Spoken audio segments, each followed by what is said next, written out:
I read this really great article that was talking about how when you work in a startup culture, you realize that there are people out there who are not really serious. They're just cosplaying tech executive, right? And they just go from startup to startup.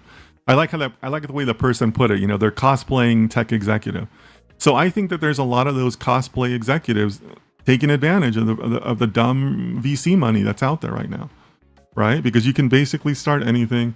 You can claim yourself to have an API product. You're not really, you have no intention of bringing it to market. You're not really a product. All you're doing is wrapping yourself around the OpenAI APIs, right? That's not a product.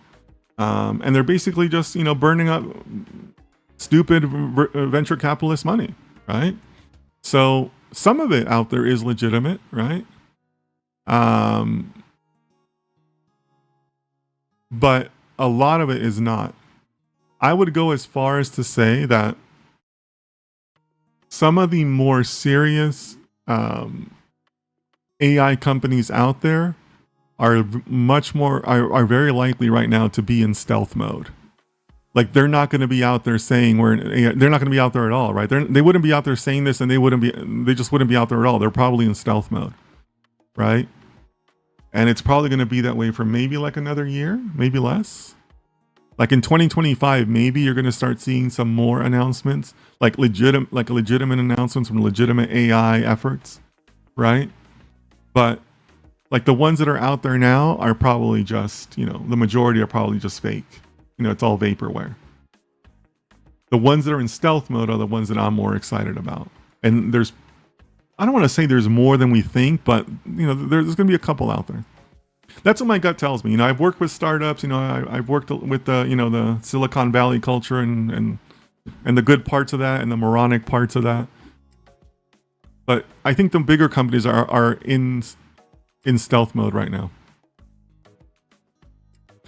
Shashir says LLMs intentionally degrade free versions so that people will buy their paid versions. I was a fanboy of Claude. Is that true? I don't know if I'm on board with that, Shashir.